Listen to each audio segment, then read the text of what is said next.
नयन सुलगिनी ज्योति ब्रह्म गोदावरी मिल कीजिए।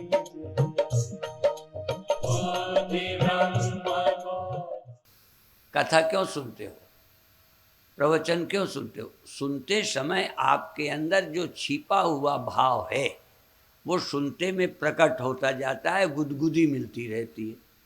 इतने घंटे बैठे रह जाते हो, उस सुनने रूपी सुई से या सुनने वाले हेड से आपकी सीडी टच करती जाती है और आपको मजा आता जाता है।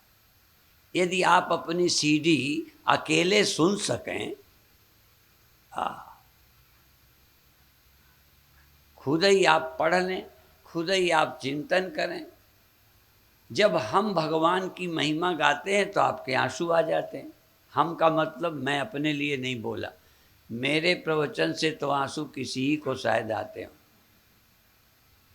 क्योंकि मैं भावात्मक कथा कम करता हूँ। लेकिन जब कोई एक विद्वान भक्ति भाव के प्रेम की कथा कहता है तो लोगों के आंसू टपकते हैं। यदि वो न कहता तब भगवान वही नहीं थे, क्यों नहीं टपका लेते आंसू?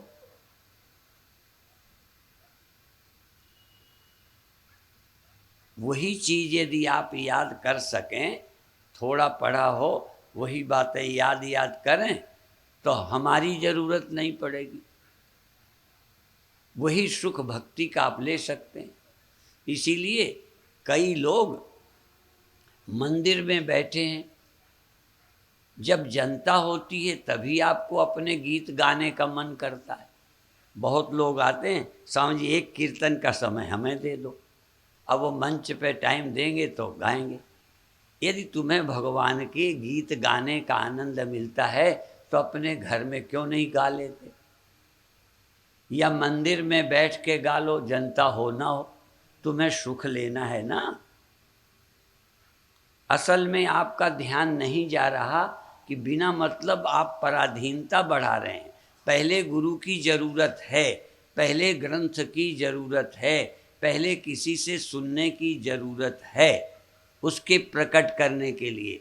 पर यदि वो बात आपको आ गई, या वो पाठ आप कर सकते हैं, या वो गीत गा सकते हैं, तो अकेले बैठकर अपने अंदर उसे प्रकट करो और आनंद में डूब जाओ। अभी कल मैं पता नहीं कोई कैसेट सुन रहा था या टीवी देख रहा था, एक कहा कि भाई कुछ देर आप एकांत रहो।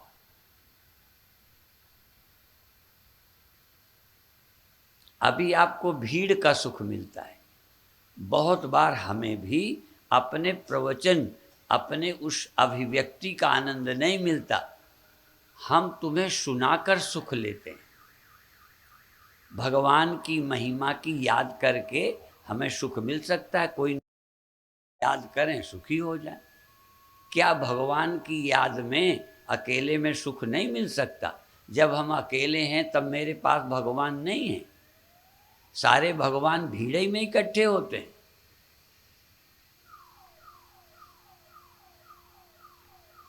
इसलिए गीता कहती है विविक्त देश सेवित्वम अरतिर जन संसदि। अधिक जन समुदाय में आसक्ति न हो, प्रीति न हो। विविक्त देश सेवित्वम, एकांत में रहकर सुख लो। भीड़ में गाते समय जब तबला बजता है तो बहुत लोग नाचते हैं। सारी कथाएं हमने देखी हैं। कथाओं में खूब लोग नाच पड़ते हैं, क्योंकि एक माहौल बना, गीत गाया गया, बाजे भी बज रहे हैं, तो जो नहीं नचना चाहे उसके भी भाव जग जाता है। नाटक नहीं कर रहे, ढोंग नहीं कर रहे, पर उसे अकेले में नाचने में क्या दिक्कत है?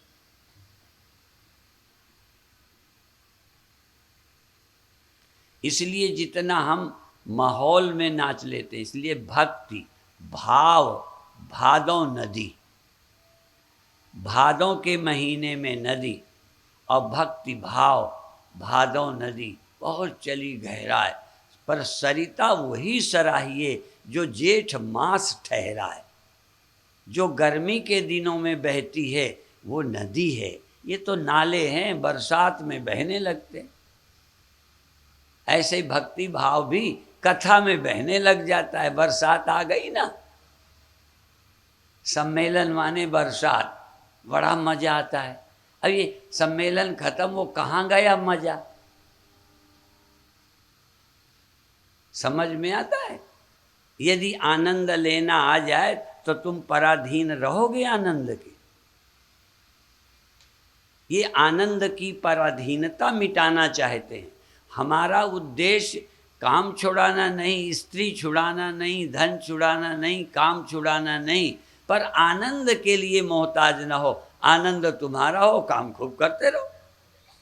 अभी हम आनंद के लिए भागे फिर रहे हैं, इसी तरह मान के लिए भागे फिर रहे हैं, इसी तरह अमृत के लिए, अमृत तत्व का ज्ञान प्राप्त करो और प्रभु का नाम का आनंद लेते रहो।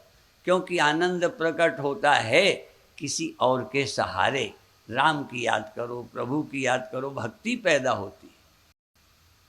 अब देखो, आप खुश होना चाहते हो पर आप अपने पैर छुओ, जरा खुशी, वो श्रद्धा भक्ति का आनंद लो अपने पैर छूकर, आएगा? एक बार जरा देख लो छू के, अपने को सिर झुकाओ। क्यों दूसरी तरफ झुकाते हो? इसका मतलब भक्ति के लिए, श्रद्धा के लिए, नमस्कार के लिए, पूजा के लिए कोई हो और श्रेष्ठ हो। अच्छा, पैर छू, अपने पैर छूने से आनंद नहीं आया, जबकि अपने से बड़ा किसी को मानते हो, फिर भी नहीं छू पा रहे।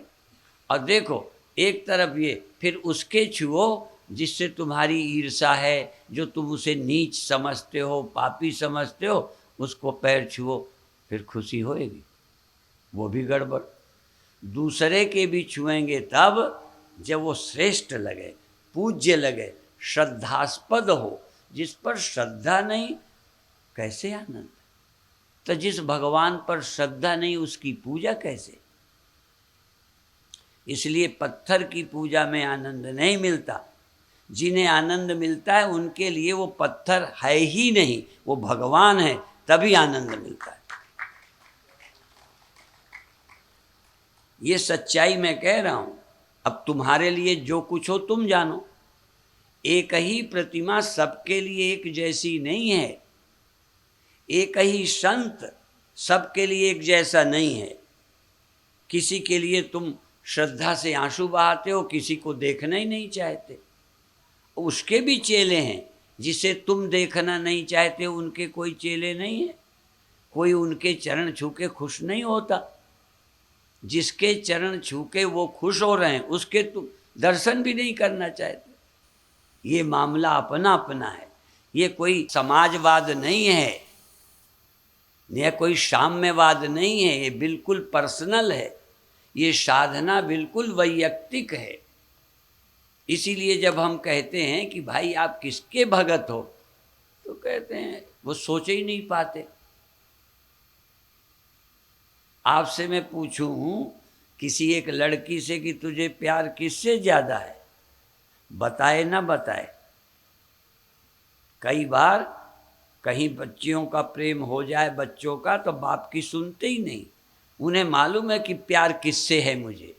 लड़कियां माँ बाप के बिना शादी करना चाहती हैं यदि कहीं प्यार में फंस गए। ठीक है, आप भगवान के प्यार में कहीं फंसे हो? हम सबको मानते हैं, तुम साम्यवादी हो, सबको मानते हैं। महाराज आपका कोई संत, हम तो सब संतों को मानते हैं, अर्थात किसी को ज़्यादा नहीं मानते। बड़ी समता आ गई है, इसमें विषमता चाहिए। साधक को इतना प्यार चाहिए अपने इष्ट से।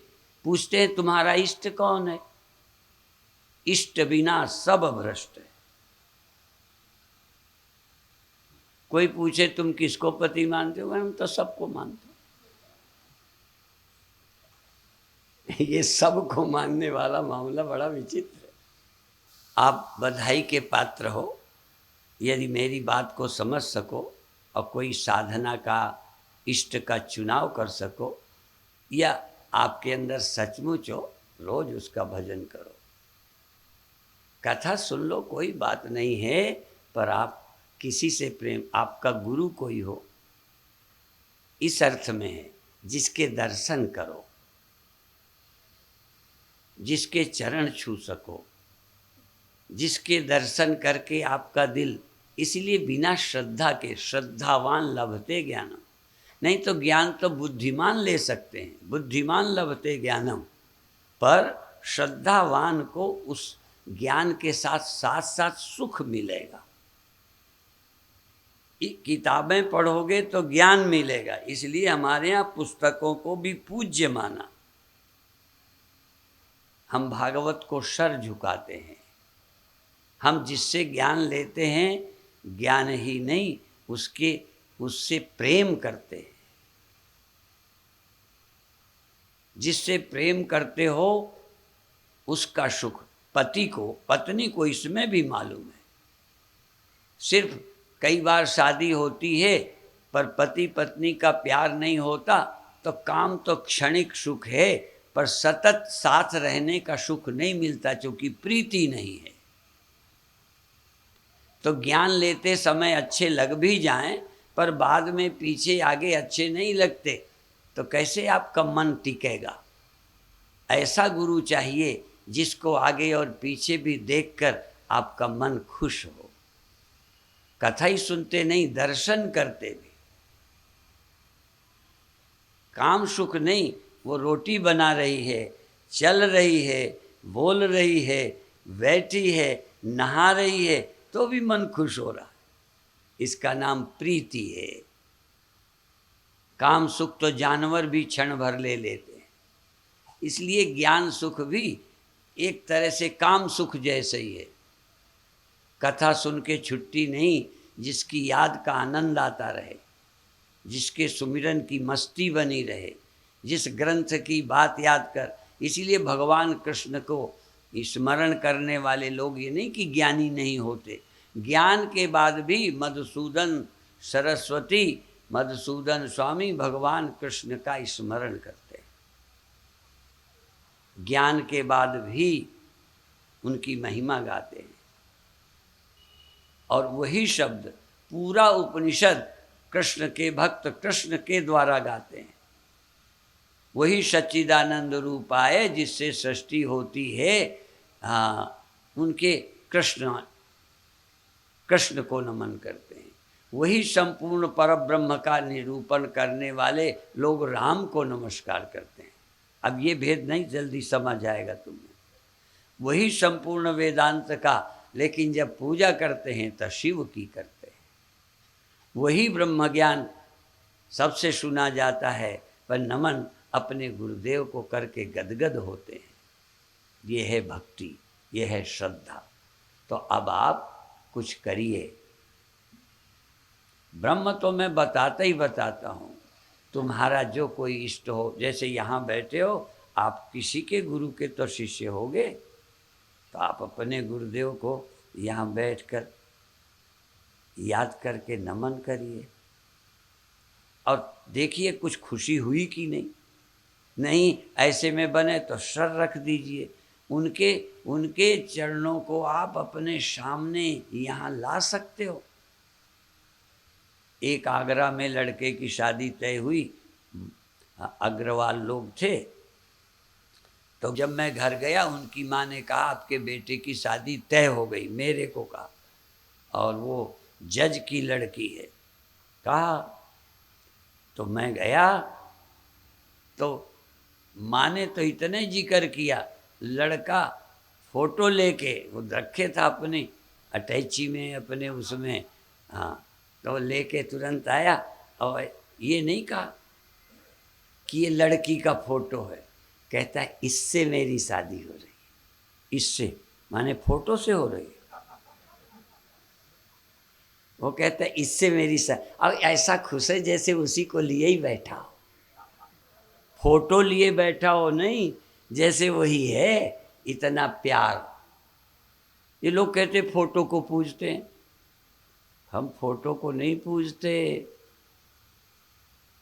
उनकी आंख से देखो जिससे उसकी शादी हो रही हो क्या देखता है। इसलिए हम लोगों को क्यों चैन नहीं मिलती? प्रीति की कमी है, भक्ति की कमी है, श्रद्धा की कमी है। भगवान से जबरदस्ती शादी हम कराए दे रहे हैं। प्यार तो तुम्हारा काम में है और राम से शादी, बताओ। बल्कि शादी कहीं हो, प्यार राम से हो। जिनको प्यार नहीं है, इसीलिए सबसे ऊंची कौन सगाई?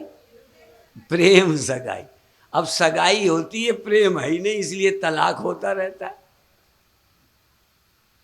प्रेम सगाई, भगवान अपने हैं, इसकी क्या पहचान? प्रेम है मुझे, प्रेम है तो तुम्हारे हैं, नहीं तो गुरुजी ने जबरदस्ती किसी को राम से जोड़ रखा है, किसी को कृष्ण से, शिव भक्त गुरु ने शिव से जोड़ रखा है, तुम्हारा मन ही नहीं उनसे लगता।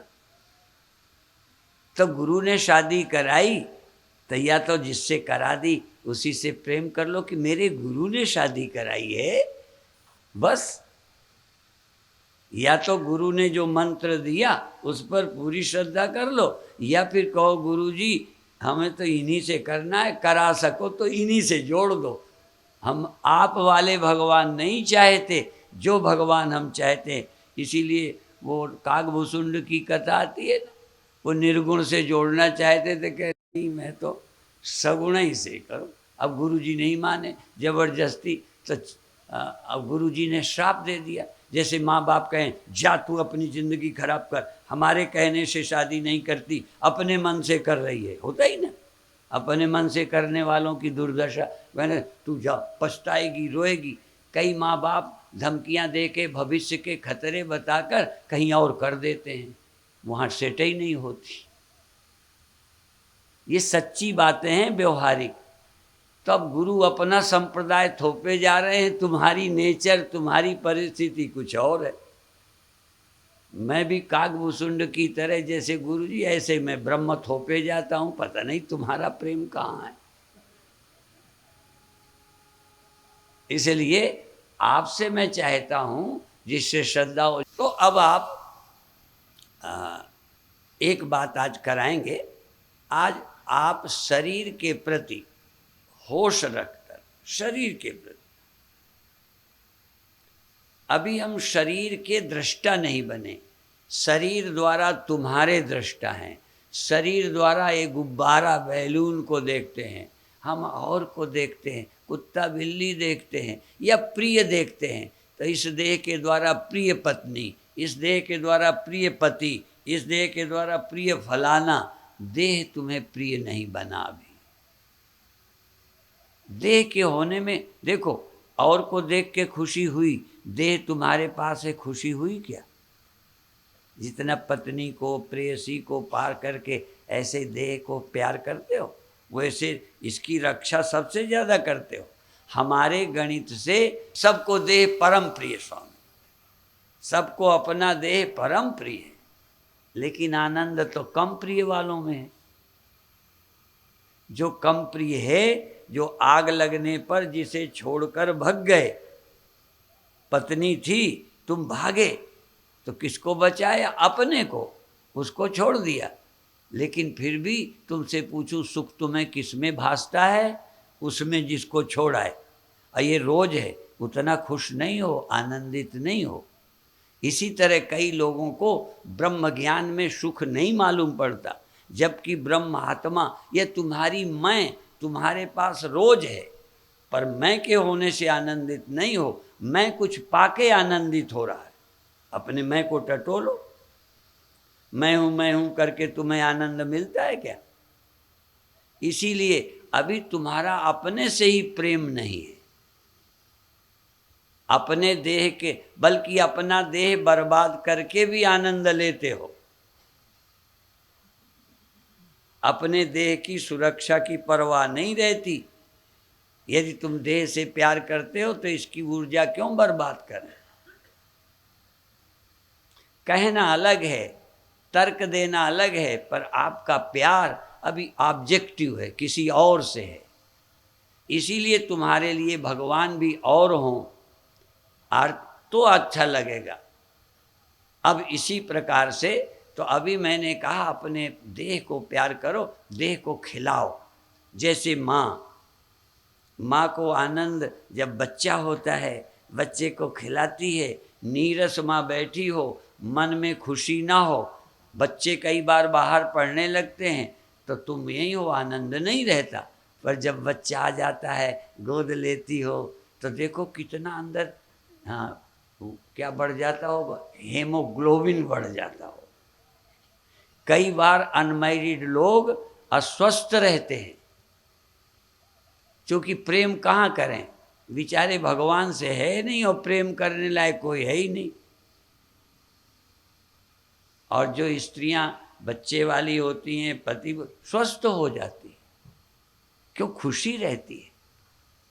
एक घर में बच्ची, वो बेटी की बच्ची थी तो नाना नानी ने घर बुला लिया, मैं उन्हीं के घर ठहरा। कहने लगे महाराज घर नीरस था, टेंशन सी, जब से बच्ची को बुला लिया तो आनंद रहता है। बातें नहीं, सच्चाई समझो, इसको क्यों छिपावें कि जब आप अपने बेटे को गोद लेते हैं तो खुशी नहीं बढ़ जाती।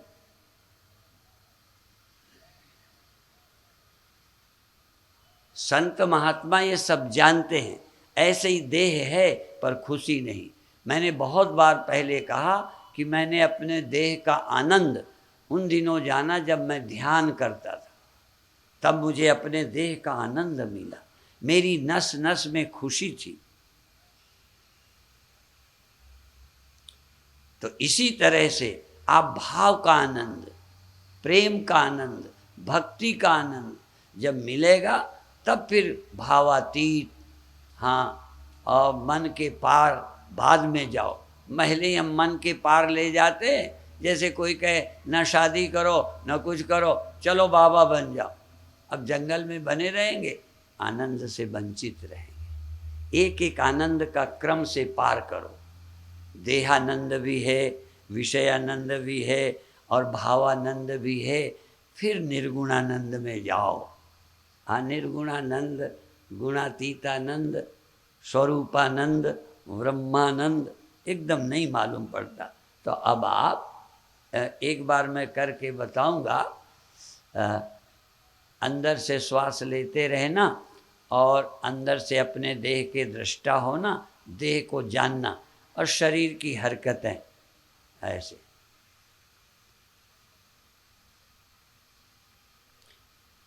हिलाने पे जोर नहीं, एक एक नस को जानना, एक एक हरकत को जानना, उस हरकत का सुख, उस क्रिया का आनंद।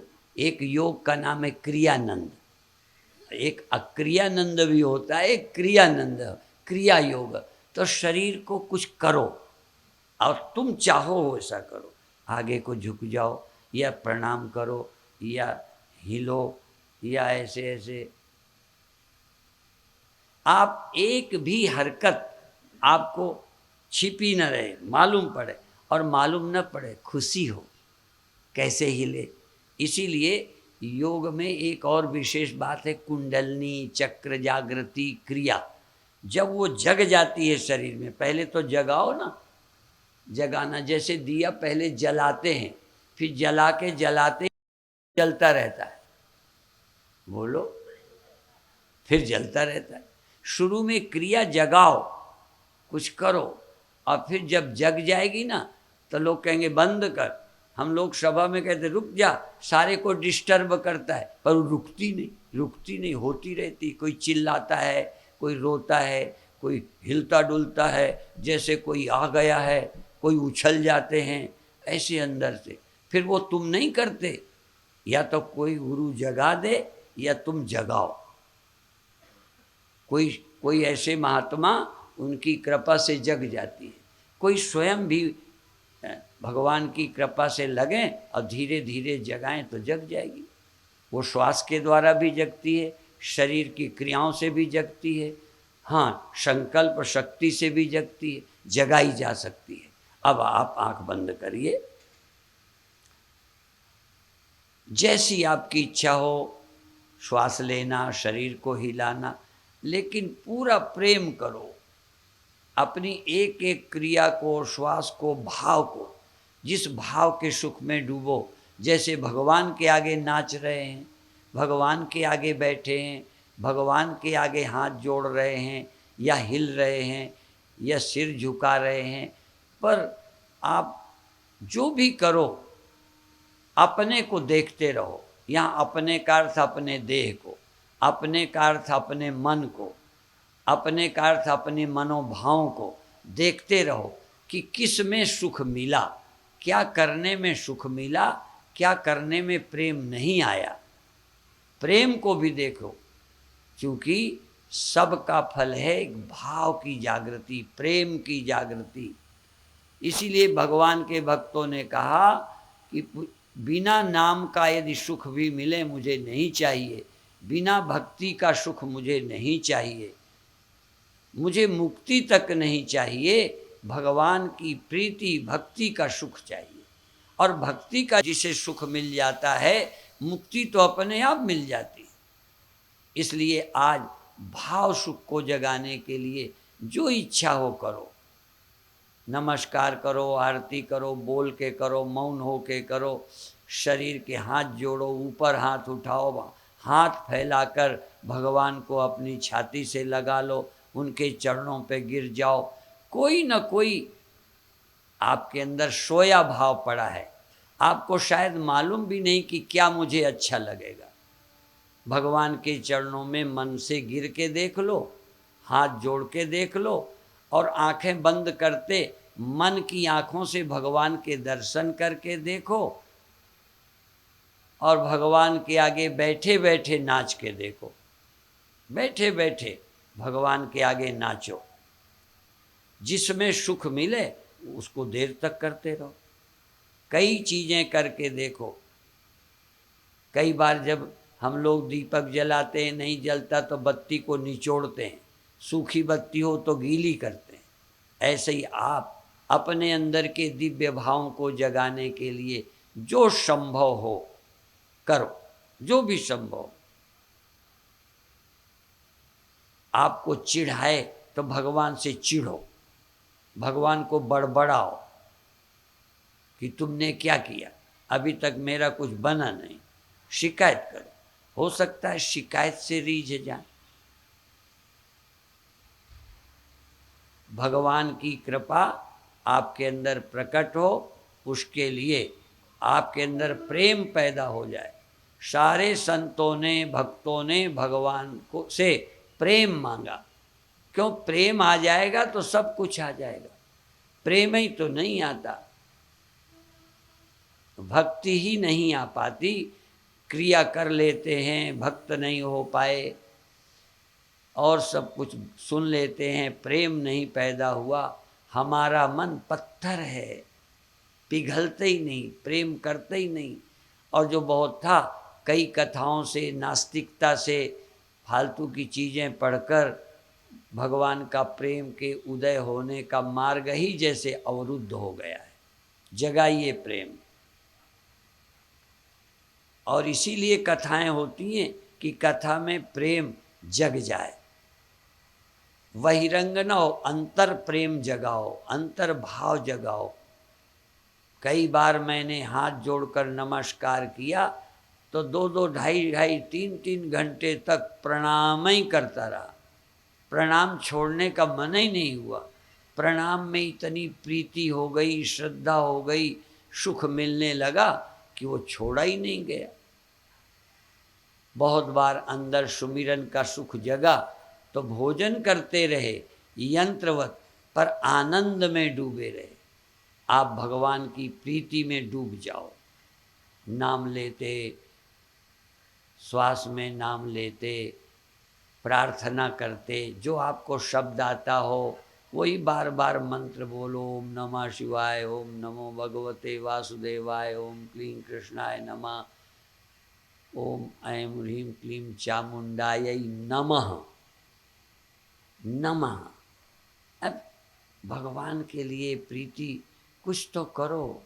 इस पत्थर को पिघलाओ, अंदर एक चट्टान है, ये अहम की चट्टान प्रेम से पिघलती है। प्रेम का दीप जलाओ, प्रेम का दीप, भक्ति का दीप, ध्यान का दीप, सुमिरन का दीप जलाओ। शरीर को चाहे हिलाओ डुलाओ कुछ करो, पर जोड़ लो भगवान से। भगवान से भाव जुड़ जाए, जो भी करो श्रद्धा से करो, विश्वास से करो। केवल सर नहीं झुकाओ, भगवान होना चाहिए जिसको सर झुका रहे हो। वो दिव्य पूज्य आदरणीय होना चाहिए जिसको आप देख रहे हो मन की आंखों से। जिसकी आप याद करते हो वो परम दिव्य प्रभु होना चाहिए, जो अपने प्रभु की दिव्य भाव से याद करता है।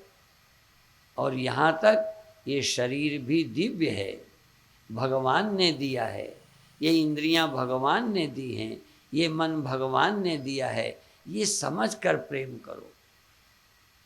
ये प्रभु का दिया देह, ये प्रभु की दी इंद्रियां, ये प्रभु का दिया मन। इसलिए धन्य हो जाओ कि प्रभु ने तुम्हें मानव देह दिया है। कभी धन्यवाद नहीं दिया, कभी प्रेम नहीं आया। कोई भी भाव जगाकर आप प्रेम में डूब जाओ, श्रद्धा में डूब जाओ, चरणों की धूल बन जाओ भगवान की।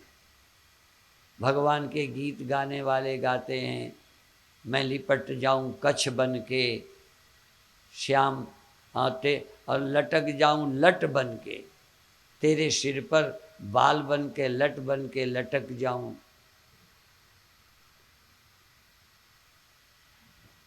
कोई भी दिव्य भाव आपके अंदर जग सके तो जगाओ। बिना भाव के, बिना प्रेम के आगे नहीं जा सकते। भाव से ही भावातीत जगत में जा सकते। पर जिन लोगों ने बहुत ऊंची बात सुनी है वो ये भाव बना ही ना पाएंगे।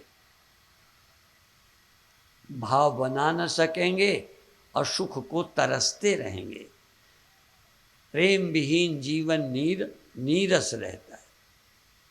प्रेम के बिना जीवन नीरस है, अधूरा है। फिर भी कभी कभी हम बहुत ऊंची बातों पर उड़ान भरते हैं। जैसे कई बार गिद्ध कहते हैं बहुत ऊंचे उड़ता है, पर इतने ऊंचे जाकर मांस से प्रीति नहीं हटा पाता, मांस के लोथड़े पर गिरता है आकर। बहुत ऊंचे उड़ता है।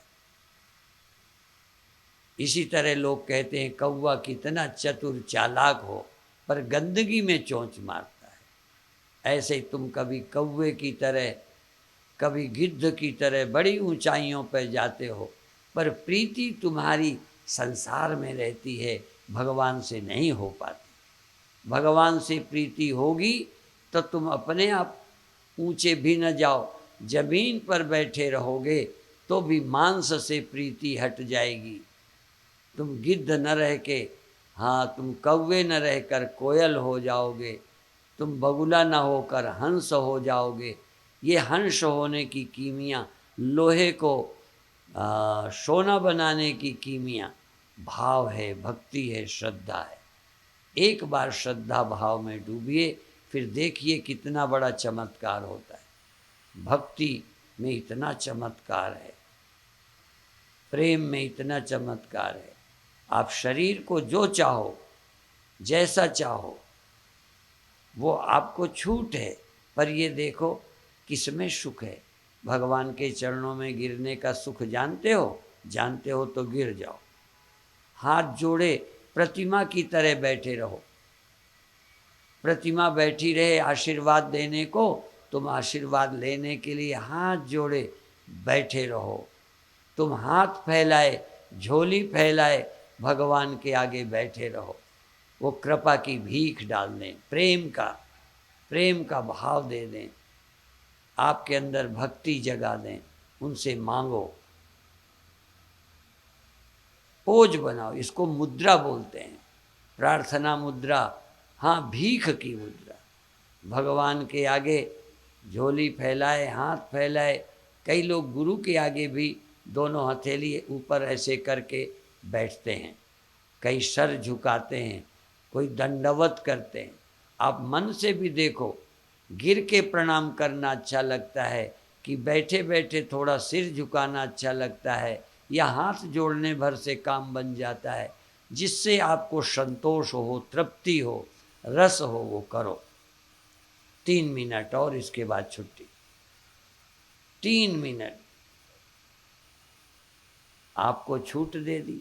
गुरु को करो, भगवान को करो, अपने गुरु को करो, अपने भगवान को करो, यह सब भगवानों को तुम अपना ही मान के करो। एक बार में नमस्कार शुरू कर दिया तो पहले एक मंदिर को किया आंखें बंद में, ध्यान में, फिर दूसरे मंदिर को, फिर तीसरे मंदिर को, फिर चौथे मंदिर को, इस तीर्थ को, उस तीर्थ को। फिर भी मेरा मन इतना बढ़ता गया कि कुछ क्षण मैंने सारे संसार को प्रणाम किया। पहले देवताओं से शुरू क्या किया, होता गया और सारे संसार को प्रणाम किया। इतनी तृप्ति मिली, ये अहंकार पिघल गया, श्रद्धा से डूब गया और सारे संसार को प्रणाम करके राग द्वेष से मुक्त हो गया, पवित्र हो गया, धन्य हो गया। एक बार ध्यान में इतना सुख कि जैसे मैं बदला जा रहा हूँ। मेरे काम गए, क्रोध गए, लोभ गए, ईर्ष्या गई, अहंकार गया और दिव्य हो गया।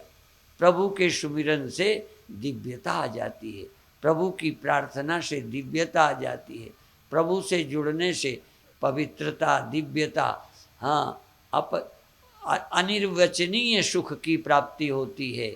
जो सुख कभी न मिला होगा, ऐसी शांति अंदर मिलती है।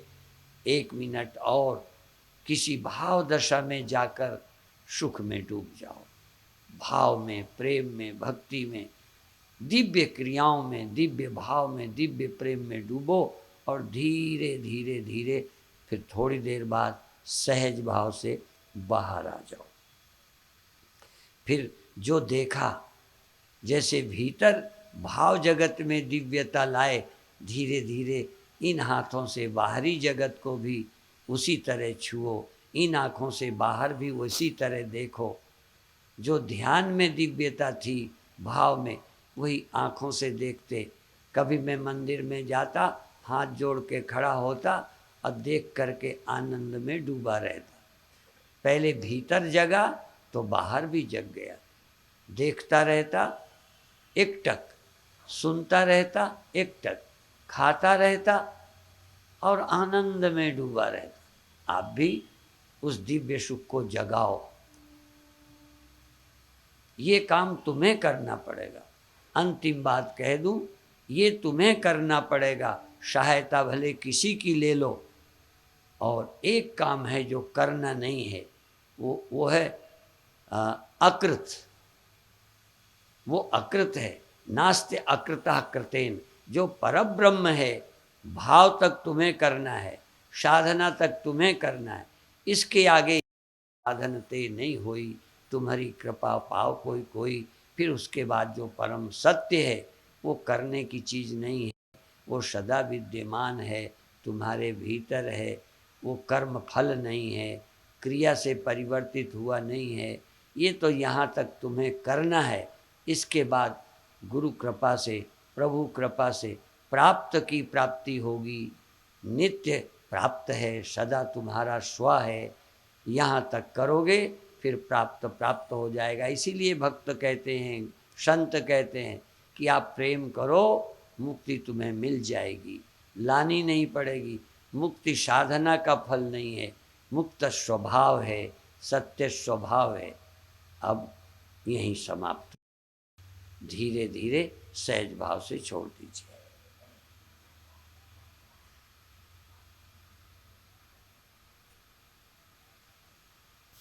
आपको जीवन में सफलता मिले, किसी भी तरह से मिले, लक्ष्य है।